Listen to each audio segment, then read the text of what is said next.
दोस्तों नमस्कार, स्वागत है आप सभी का एजुकेशन मंत्रा में। दोस्तों फाइनली जो हियरिंग है वो समाप्त हो चुकी है और काफ़ी समय दिया सुप्रीम कोर्ट ने। इसका शुक्रगुजार होना चाहिए करोड़ों छात्रों को कि इतनी इम्पोर्टेंट जो कह ले प्रोसीडिंग है उसको 4 बजे के बाद भी कम से कम 20 से 25 मिनट धैर्य के साथ जज साहिबान ने दोनों ने सुना है। और लास्ट में जो किफ़ायती ढंग से पीएस पटवालिया साहब ने पलटवार किया है वो काबिल तारीफ है। यहां पर किसी का पक्ष लेने की आवश्यकता नहीं है। टू द पॉइंट जो भी पॉइंट रखने थे बीएड के सारे पक्ष को पटवालिया साहब की तरफ से रखे गए। उन्होंने उत्तर प्रदेश का उदाहरण दिया कि 68,500 शिक्षक भर्ती निकल के आई जिसमें सिर्फ 41,000 कैंडिडेट ही पास आउट हुए थे।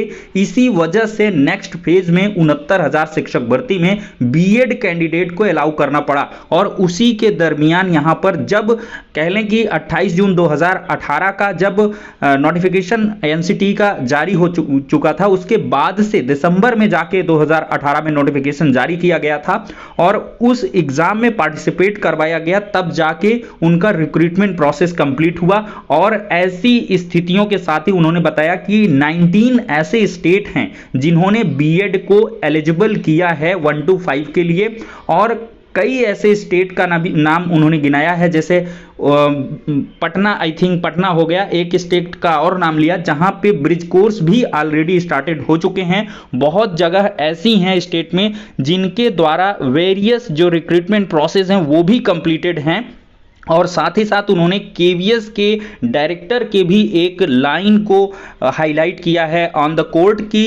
वहाँ पर डायरेक्टर साहब ने, आई थिंक केवीएस के एक बड़े अधिकारी हैं, जिन्होंने ये कहा कि जो केवीएस की वैकेंसीज हैं उनमें केवल 6% ही डिप्लोमा होल्डर्स को मतलब टीटी पास कर रहे हैं 1 to 5 की, जबकि उनको मतलब नंबर ऑफ जो वैकेंसीज हैं फिलअप करने के लिए ज़्यादा नंबर ऑफ कैंडिडेट्स चाहिए। तो इस वजह से बीएड को अलाउड किया जाना चाहिए। तो कुल मिलाकर एक पूरी जो कह लें कि हियरिंग का निचोड़ है वो पटवालिया साहब के द्वारा दिया गया है। और साथ ही साथ बहुत मजबूती के साथ बीएड का जितना भी बचाव हो सकना चाहिए था उतना समझ लीजिए कि यहां से 100% पटवालिया साहब ने यहां पर दिया हुआ है।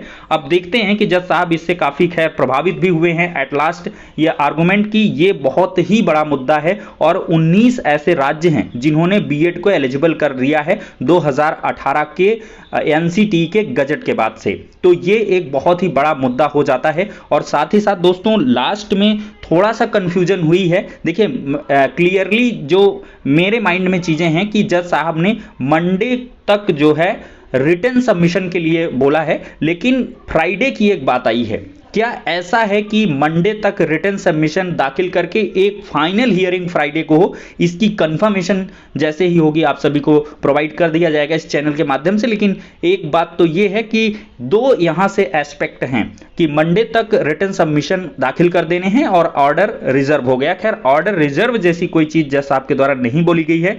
तो मेरा जहां तक मानना है कि मंडे तक सभी को रिटन सबमिशन दे देने हैं। वैसे हियरिंग अगर समाप्त हो गई है तो ऑर्डर भी यहां से रिजर्व हो गया, मतलब मंडे तक सभी लोग रिटर्न सबमिशन देंगे। फिर फ्राइडे क्यों कहा गया है ये थोड़ा सा कंफर्म करना पड़ेगा दोस्तों। मे भी एक लास्ट हियरिंग फ्राइडे के लिए सस्टेन की गई हो। वैसे इसकी कंफर्मेशन जैसे ही मिलेगी तो कंफर्मेशन के लिए चैनल को सब्सक्राइब कर लीजिएगा। अभी कुछ एक 10-5 मिनट बाद ही आपको मैं कंफर्म करके बता दूंगा कि एक्चुअल में क्या है। ठीक है दोस्तों, लेकिन यहां पर देखा जाए तो कंक्लूडिव बहस हो चुकी है। हर एक स्टेट को लगभग सुना गया है और जिनका नहीं कुछ हो पाया, जिनके पॉइंट्स रह गए हैं, वो सब अब रिटन में सबमिशन देंगे। मतलब कि हियरिंग समाप्त हो चुकी है, मोटा मोटा ये कहा जा सकता है। तो फिलहाल के लिए दोस्तों इस वीडियो में इतना ही, नेक्स्ट में मिलते हैं।